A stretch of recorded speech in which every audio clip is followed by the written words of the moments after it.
Welcome back to the Commercial Real Estate Show. I'm Michael Ball. Today we're talking multifamily, the apartment industry, and I'm honored to welcome my next guest, Doug Culkin. He's president of the National Apartment Association. He's joining us on the phone. Doug, thanks for being with us. Good morning, Michael. Pleasure to be here. Well, Doug, you have a lot of members around the country. How do your members feel about where we are in the cycle right now? Well, I think right now, obviously, we're at all-time highs for occupancy rates around the country. Nationally, I think we're trending at about 95%, maybe a little bit higher than that, which is an all-time high. And this has really been those rates have increased almost every quarter since the subprime meltdown in 2008, 2009.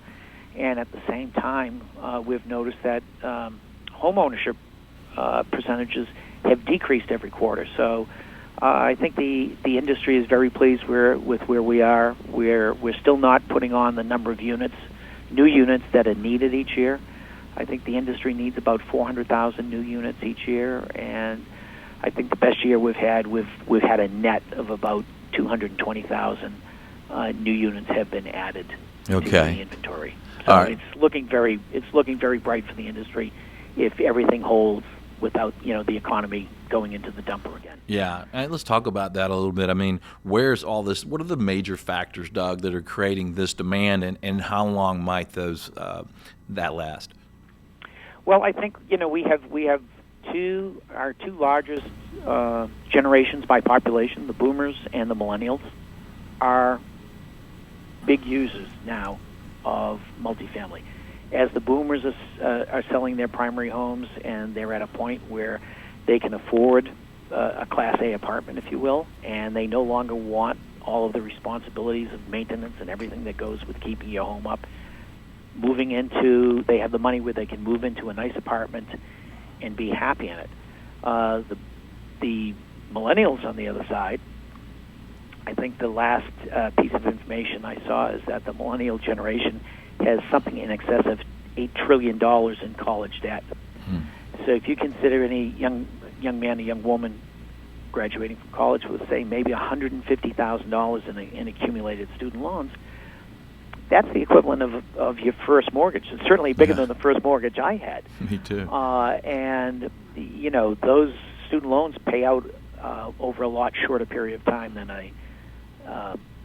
a mortgage does. So we're postulating, and a lot of the evidence that we're seeing from people who are involved indicates that the millennials will be in rental housing for a lot longer than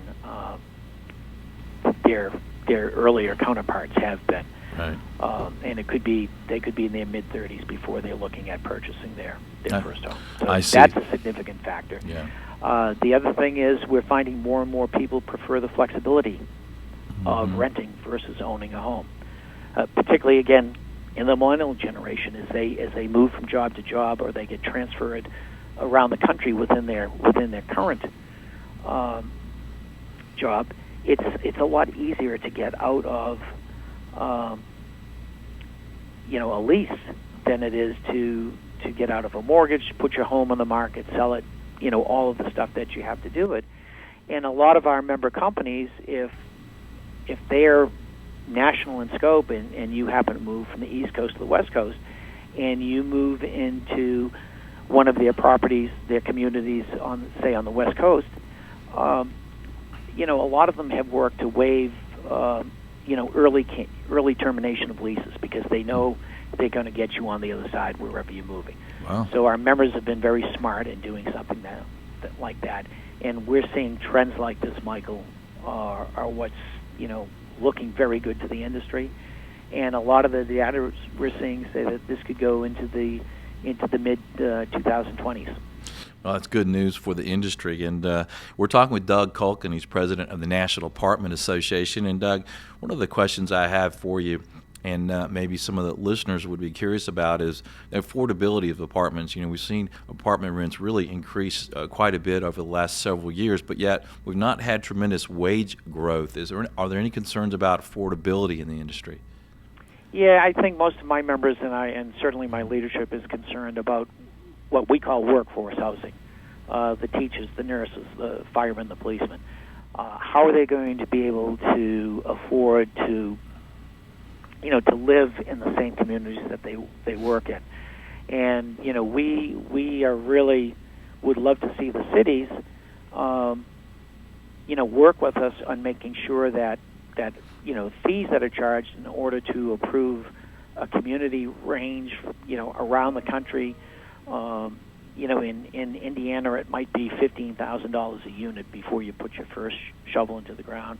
And recently, when we had our conference in San Francisco last month, we heard that in San Francisco and Berkeley, it can go as high as $198,000 a unit. Whoa, just the fee?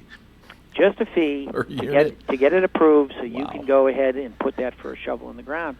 And if you're paying on a 200-unit building, and you have $198,000 per door, you're looking at a significant fee, that obviously comes out of cash or goes into a mortgage.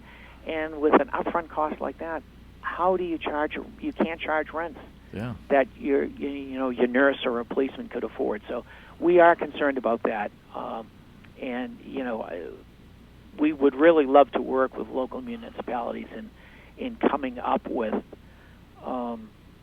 programs that help us to accommodate that need. Yeah.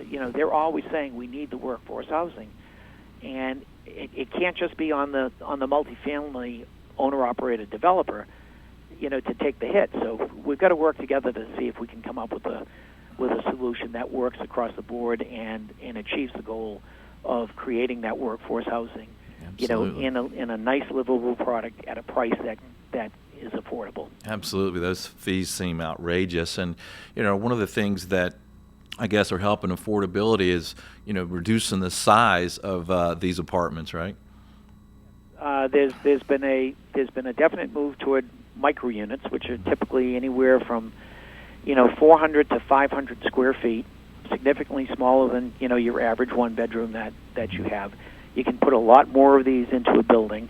You can get it into a pricing package that makes it affordable. And we're seeing growth in that in New York City, Washington D.C. on the West Coast.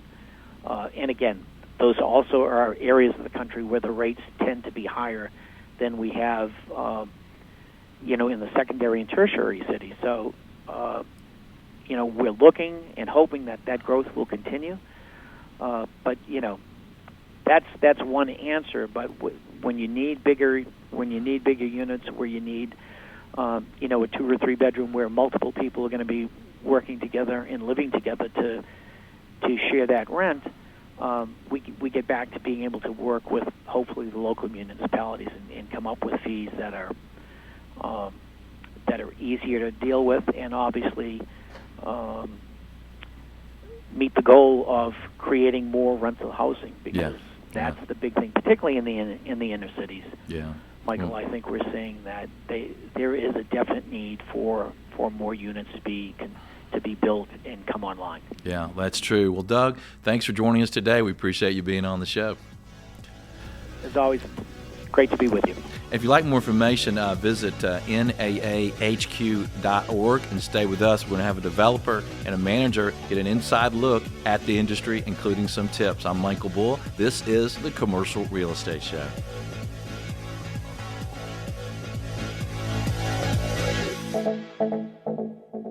The Commercial Real Estate Show is brought to you by Bull Realty, Asset and Occupancy Solutions.